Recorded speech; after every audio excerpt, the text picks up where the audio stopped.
to help you understand what's happening, why the markets have freaked out, why stocks like Nvidia have lost hundreds of billions of dollars in market cap overnight. And I'm also going to explain to you why I think this could be much ado about nothing. I can explain to you why I've been buying stocks like crazy. I can explain to you why I think that there's more to be revealed here. I think over time you are going to find out more, and I bet you the Zuckerbergs and the Bezoses and the Sundar Pichais that run Google, I bet you they're not freaking out like you think that they are. I bet you they are. Um, I bet they're going to keep going on with business as usual. Now, before I get started, do me a favor. Please hit the thumbs up button, thumbs up, share, subscribe. My name is Dr. Boyce Watkins, and this podcast is on Spotify. And also, as I talk to you guys about what's going on with the DeepSeek deception, I want to remind everybody that if you want to get a list of AI stocks that I love the most, just text the word stock, STOCK, to the phone number 87948. Text stock to 87948. All right. So, it's the DeepSeek situation in the stock market is definitely something worth paying attention to. Give me a yes in the chat if you saw your stocks kind of go a little bit crazy. Give me a yes if you were a little bit worried and kind of wondering like what's going on. And if you want to know the details, what basically happened was DeepSeek is a company in China that basically claimed to be able to create a model that's more efficient than ChatGPT, and they were able to do it at a tiny fraction of the price, literally maybe 1/20th of the price. I think that ChatGPT paid $100 million to develop their first little AI model, and DeepSeek's like, oh no, we did it for 6 million. It was much easier, and it's also more efficient. It's better. And I thought that was interesting. I said, "Wow, this is really interesting. This doesn't surprise me. I've always felt that Chinese people, the Chinese government, does a lot more for educating their kids than we do. So it doesn't surprise me when they just pull a rabbit out of a hat and do something amazing. That's what China does. China, in case you don't know, China's far advanced relative to the United States when it comes to technology. If you go to China, you're going to have bullet trains and all kinds of stuff that the U.S. may never have. We may not have it for another 30 years or 40 years. They got the robots everywhere. They're doing a lot of really cool stuff in China. So China is, in my opinion, better positioned to control the future. They're in about year 55 or 60 of a 100-year plan for global domination, economically, politically, and otherwise. And they're doing a really good job. In fact, just to give you a little stat on how much more advanced China is than the United States, China produces more engineers every year than the US, India, and Japan combined. They produce more engineers than the US, India, and Japan combined, and the engineers are better qualified. Our engineers, they get on the job. It takes a couple years for them to learn how to be contributors or get a patent and all that. Their engineers are ready day one. And I can tell you, as a person in my doctoral program, I had some students from China. I sat next to a young lady who had the eighth highest math score in China on her on the math exam. Absolute genius. And one thing I can tell you is that she studied all the time. She was very serious about her academics.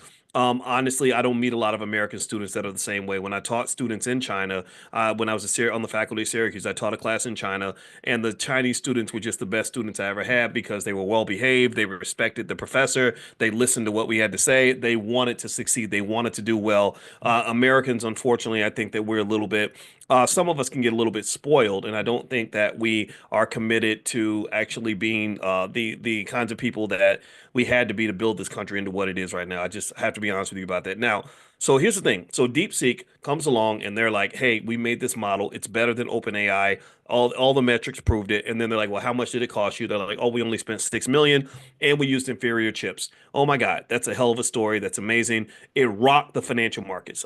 Give me a guess if you saw your stocks just get butt spanked, got their butts kicked, and you were like, "What's going on? Why am I losing all this money?" Well, if you own stocks like SoundHound or if you own stocks like Nvidia, stuff like that, you took a hit, you took a bath. Even Meta, pretty much anything in the Nasdaq got body slammed pretty bad, and for good reason. Because what they were basically saying is like, "Hey, the thing that you've been spending billions of dollars to do, hundreds of billions of dollars, oh, you could do that for just a little bit. It's kind of disheartening. It's like that jewelry that you spent $5,000 on. Oh, you could have got that for 50 bucks." And so the cost efficiency is a big issue there. It challenges the belief that this massive capital spending that these big companies are doing, that the tech giants are doing, is not necessary, which hurts companies like Nvidia because Nvidia is a primary beneficiary of the capital expenditure. It also hurts Amazon and Facebook and Tesla and companies like that because they're the ones who are pumping out all this money. Facebook this year is Meta this year is going to spend about 65 billion on capital expenditure for AI.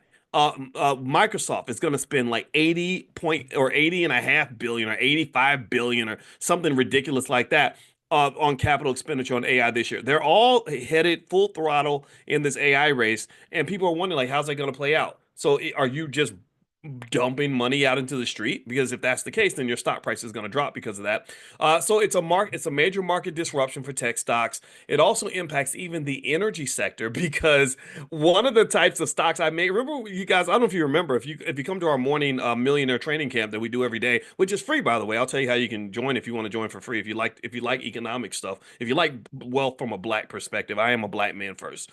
I can't change that. But anyway, if you know, I made you that list of energy stocks, and we put companies like Oklo in there, OKLO, owned by Sam Altman from OpenAI, and Oklo's been on fire since we talked about it in class. It's probably doubled or tripled since then, and it's gone way up. But some of you took a haircut on Oklo after that happened. Well, why? Well, because these chips are not only superior and lower cost, they're energy efficient. It's like, oh my God. So that's the narrative, right? And this really makes us think, oh my God, maybe China's really leading the AI race. So, of course, Donald Trump is like, we got to defeat China. We got to kick China's butt, right? So, Donald Trump, he has a Stargate project with Larry Ellison, Sam Altman, and the third guy, Mayoshi Son.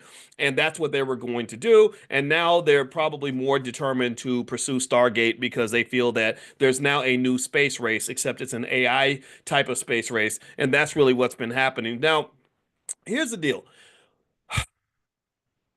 All that might be true, but whenever you see a coin, you got to remember there's another side to that coin. And I don't hear a lot of people talking about the other side of that coin. And when I heard this, I believe this old school saying that says that when something seems too good to be true, it probably is, especially if it's coming from China. Because in case you don't know, no disrespect to Chinese people, but Lord Jesus, they lie sometimes. They do lie. They lie. They lie. No, I'm not saying all Chinese people. I'm not trying to be racist. Don't. It's not that. It's not that. Let me tell you. Give me an example. When I used to teach, when I went to Shanghai and I taught finance to Chinese students, their rule was that when the professor's talking, you do not talk. You don't have an opinion. You sit there and you just listen to the professor. That's it. So if I was to say like, how many of you ate breakfast this morning? Raise your hand if you ate breakfast this morning. Nobody would raise their hand. No one would like because they're just not going to talk. And even so there'd be some kids sitting right in front of you eating an egg sandwich, and you would say, "Did how many of you ate breakfast this morning?" And he would not raise his hand. Or if you ask them, if you ask them not everybody, this is me, I'm stereotyping like crazy. So if I sound ignorant, just forgive me because I probably am on this to some extent. One thing that was really fascinating was like if you ask them any question, they almost never say no. They don't because saying no is considered rude. They'll just say, I'll think about it. So if you say, hey, can you give me hey man, I need you to give me $1 million and I want to borrow your wife for 2 weeks. He won't say no. He won't say hell no. You better get out of here. He'll say, I'll go think about it. Let me go think about it. But you know what the answer is? The answer is no. Like you're not gonna take my wife to no Diddy parties. And so they tend to kind of have this thing about deception, this different perspective on deception. I could tell you more stories from a stats class I took where there's a group of Chinese students and the teacher would give these long lectures about how you shouldn't work together as a group. And then they would just sit there and smile politely. And then they would just go and do the same thing over and over again. And then he'd give them another long lecture and then they would do the same thing. Like, so I was like, man, they're kind of sneaky like that. They're kind of a little bit shady. So here's the point. Not to say that every Chinese person should. I'm not saying that at all. But here's what I'm saying. Um, the Chinese government in particular is very crafty in the art of deception and digital warfare, economic warfare. They're also very patient. The FBI director was exiting his job because Trump was coming to town, so he was kind of trying to get out of Dodge. And one thing he said is that I'm worried about the Chinese because I believe that they have patiently put in place a series of Trojan horses in our electrical grid, in our water systems, etc. And they're not doing anything because they don't want you to know that they're there. But if the stuff pops off, they got buttons they can push that would completely disrupt the United States, completely disrupt your communication systems, kill your internet, kill your electrical grid, kill your, poison your water supply, all this stuff. Where does this come back to DeepSeek? I'm going to throw out a theory here, and I want you guys to just consider this. The reason that I didn't stop buying stock when the DeepSeek situation happened is because I checked. I said, has this been verified? Right? They're claiming we built this model, it's energy efficient, it's faster, it's better, it's cheaper, and we spent $2.25. Right? I'm like, okay, well, who verified that? Have you had some scientists come and look at your model? Because sometimes y'all be lying. Is this really true? And it has not been independently verified. There's been nobody to really independently prove that they really did this. That concerns me. Am I weird for saying? I don't know. What do y'all think? Yes or no? Am I weird, or do I maybe I have a point? What do y'all think? I don't know. And another point is this. You got to remember this. There's a national security issue here. Everybody and their mother. I talked to a friend a little while ago, and she was telling me how she downloaded the DeepSeek app. And one thing about AI is that everybody who runs their AI is biased in terms of how they're programming the AI to pursue their individual ideology. And also, make no mistake about it, they're all getting your data. All of them are getting your data. All of them are getting your data. The social media companies, they've been working with the CIA. That's been proven. But now the AI companies are getting your data. Why do you think Sam Altman has, I think, one of the directors, or the former director of Homeland Security on his board, or the head of the NSA or something like that? Somebody from the Nationals, the NSA, where they spy on everybody. Like, they're on the board of Open. Why would you have him on the board? Because they're spying on you. That's the reality. That's what it is. But here's the thing, right? It's one thing if your American government spying on you. That's bad enough. But what if the Chinese government is spying on you too? What if you download the DeepSeek app? Well, why did you download it? Well, because it's open source and it's cheap and it's energy efficient and it's free and it's popping. It's got a lot of attention, a lot of media attention. They got a lot of media attention by saying that their model was better, faster, cheaper, everything else. So now that it's in the headlines of every news story around the globe, guess which app is getting millions of downloads by Americans? I talked to a friend who told me she downloaded the app. And I said, you should ask the app about the Tiananmen Square massacre in 1989 in China, because the Chinese government doesn't want their people to know about it. If you Google it in China, they're going to act like it. They're going to say nothing ever happened in 1989. 1989 never. That was the leap year. We went from 88 to 1990. But what really happened was it was this crazy tragedy where the government ended up killing a bunch of people, and they don't want their people to know, so they erase it from history. So when she asked the app about the Tiananmen Square massacre, or what happened with the massacre in 1989, the app was like, "Sorry, I don't answer questions like that.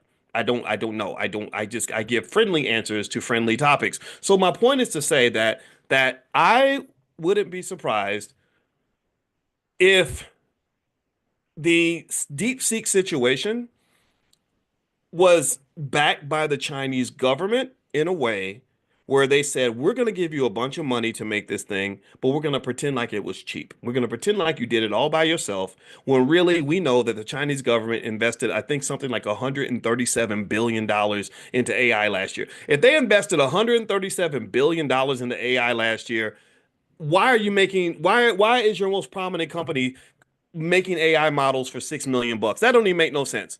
That doesn't make any sense. So one theory that I heard that sounded quite plausible is they said, yeah, they're pretending like it's like this amazing discovery that they did for nickels on the dollar, when really all the media attention leads to the app being downloaded by millions of Americans. And if you read the terms of service on the DeepSeek app, basically, they're telling you that they get to do a digital anal probe on you and get all your data. If you read the terms and conditions, which nobody reads the terms and conditions, nobody pays attention to this stuff, but TikTok does the same damn thing. Number one, in the terms and conditions, they tell you your data will be stored in China.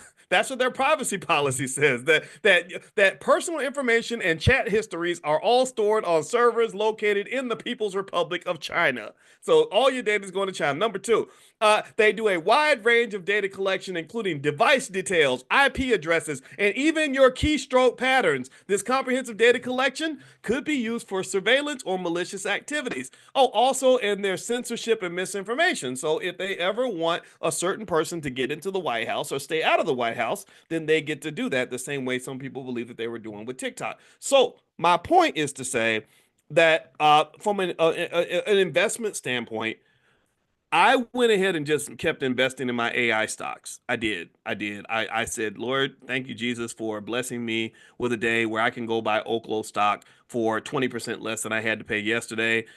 Jesus' name I pray. Amen. And I bought a whole bunch of Oklo.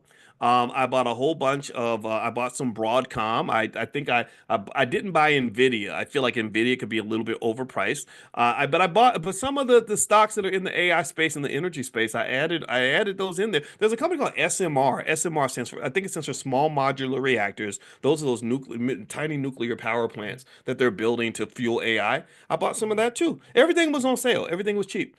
And actually, a lot of that money has been recovered already. Like the stocks are already starting to recover because the stock market tends to do what is referred to as a dead cat bounce. That means that typically when the market panics, it overreacts, it overdoes it, it goes too far. So I kind of felt that this was one of those situations because I felt like we were reacting very strongly to limited information. That was the problem. And as the information dispersion disappears, as the smoke clears out, and you see the difference between fact and fiction, you might realize, like, hey, you know what?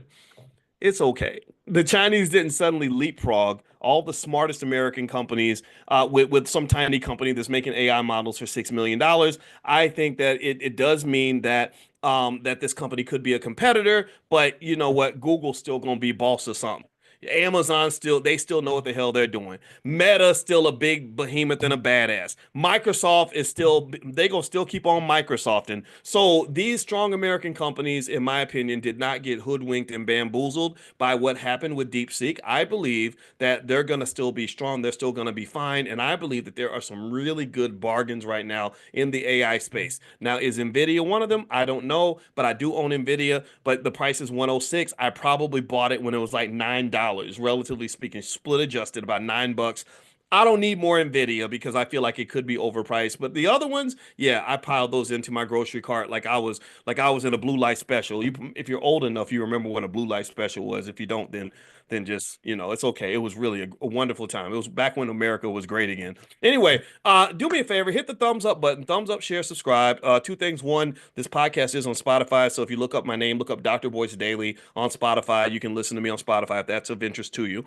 Number two, some of you are asking how you can join our morning millionaire training camp. We do this class every morning, 7 days a week at 10 a.m. because we believe in DEI. DEI stands for development, entrepreneurship, and investment. We are developing business in our communities. We're developing an entrepreneurial mindset in our children. We are investing in our families, investing in our community, investing in our people, investing in our businesses so that we're not begging to get a seat at the table. We are building a damn table. So if you are a fellow table builder, if you are a person that believes in our community, if you believe that we can be the most economically advanced group of people on the planet, then you're welcome to join us. It's amazing, it's fun, and it's totally free. So just bring your family. You don't have to pay money. Just pay attention. Pull out your phone and you can text the word morning, MORNING. Text morning to 87948. Text morning to the number 87948, and you can come in. And Michael says, I can never find your stock market class. Well, it's very easy. I'll give you a URL you can go to. Just go to drboystockmarket.com. And the first month is free, 100% free. And you can go to drboystockmarket.com. I come at stocks from a research standpoint. That was what I wrote my dissertation on. And I taught at Indiana University, the University of Kentucky, Syracuse University. I taught in China. I've taught all around the world. So I can also teach you. And the cool part is that when you understand it this well, you know how to get rid of the complicated stuff and make it very simple. A 5-year-old can learn how the stock market works. So I really believe that you should teach that to your children, so your kids aren't out here struggling and suffering and having to go to Diddy parties in order to make a couple dollars. What do I think about DJT, Donald Trump Technologies? It's not a great company. It's not a great investment. But the thing is that he's very popular right now and he's very powerful right now. So when you're powerful and popular, you can take something that's not real and you can make it real. He can breathe life into things, right? So he's gonna, as you know, he's no historically for the last. I followed Trump for about 35 years. For 35 years, Trump has been a guy that's always looked out for Trump. He's looked out for himself. He looks out for his family. So I don't doubt that with him being the most powerful person in the world, that he isn't going to end up doing the same thing now. So I think DJT may get some real economic value while he's in the White House. And so I wouldn't blame you for buying the stock or even buying the coin. But I can just tell you that as of this point, there's no fundamental value there. But then again, when you're president, you can pull some pretty strong beast mob moves, that they can really give you a lot of power. Did you see the Elon Musk salute? Elon, oh, when he did the thing, yeah, I mean, he was born in apartheid, right? So it's possible. Like, I don't know. I mean, it's possible.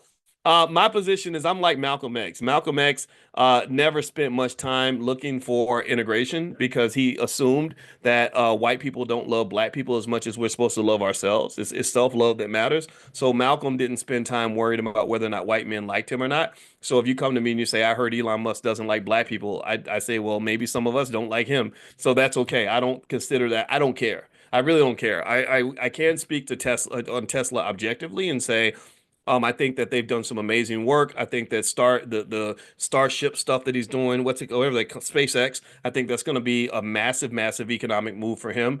It's going to be interesting to see what they do in terms of space travel. And in fact, actually, in class, if you come to the morning millionaire training camp, I'll bring to you guys a list of stocks that you can invest in to participate in the space race. I think space is going to be big next. I'm going to make that list tonight. So if you want to join us for class tomorrow, text the word morning to the number 87948, or you can go to drboyceelevate.com, drboyceelevate.com. Okay, what was the energy stock you talked about? That was a list that we made a few weeks ago. The one energy stock I brought up today was Oklo, OKLO. What's your take on Ripple and XRP? Ask Rashid. It looks like Rashid Wallace. I thought you were the basketball player. It's I like Ripple. I like XRP. I have a lot of XRP. I invest in XRP every day. I have it automatically set to put a little bit of money in every single day, and so I own thousands of dollars worth of XRP. Trevi Therapeutics, you know what, Janet? That's a pharmaceutical company. Pharmaceutical companies have a lot of jump risk. They can jump way up or jump way down because they're heavily dependent on the results of these clinical trials. So I do a little bit of dabbling with pharmaceutical companies, but I don't put most of my wealth there because it can be very, very risky. Any thoughts on DeepSeek? Well, Andre, you might have to rewind. I was just talking about DeepSeek. My conclusion on DeepSeek overall is yes, there is information there that should be paid attention to. Yes, they might have created more competition in this AI space. Yes, it is quite feasible that they've changed the economic model behind the making of the chips and all this other stuff and the LLM models. But there is also a possibility that it's a Trojan horse by the Chinese government. It's a possibility that none of this is true. They created a narrative that was going to get media attention, that was going to lead to millions of Americans downloading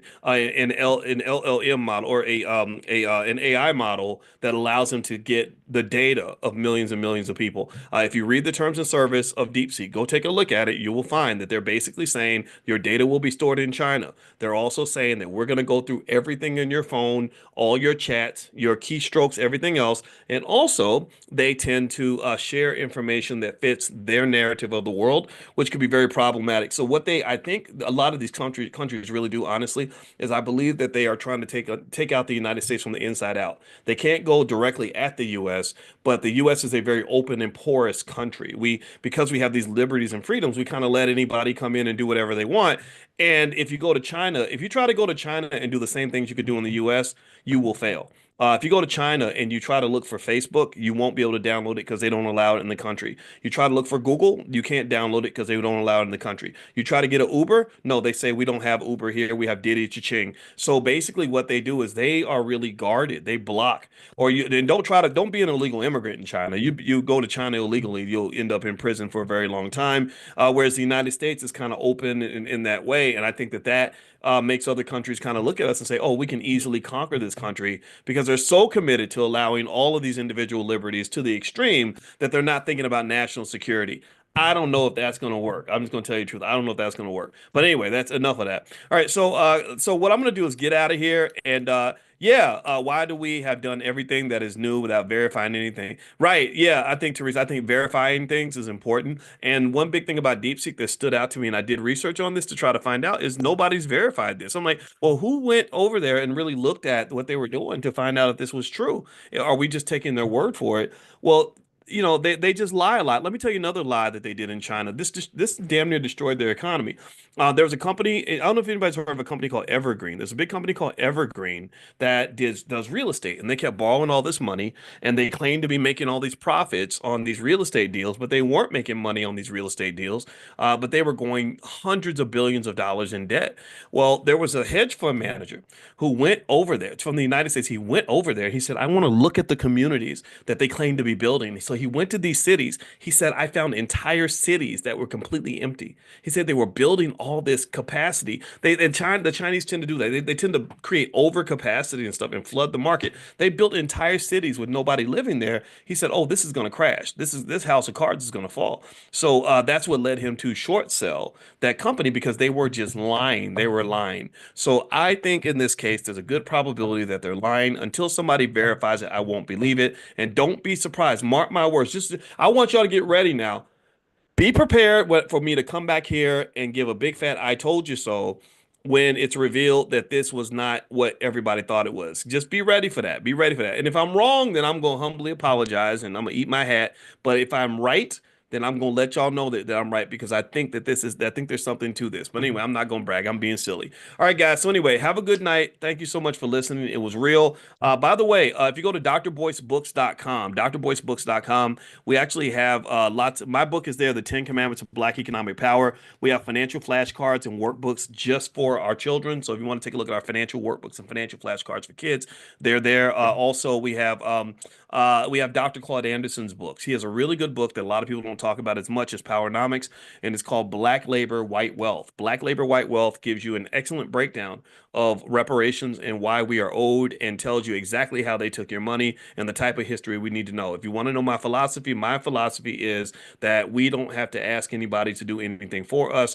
We can do it all ourselves. We can educate our own children. We can create our own jobs. We can support our businesses. In fact, we not just only can we do it, we have to do it because there's not enough DEI jobs for everybody. They can't hire all of us, right? So since they can't hire all of us, how about we hire all of us? I think we can do that. We just have to change our mindset. So DEI stands for development, entrepreneurship, and investment. That's where we're going from here. That's where we've been going, and that's where we're going to keep on going. So God bless you guys. Have a good night. I will see you tomorrow in class. If you want to join us, text the word morning to the number 87948. Text morning to the phone number 87948, or go to drboyceelevate.com and you can sign up there as well. All right. Have a good night, everybody. God bless you. Thank you so much for listening. And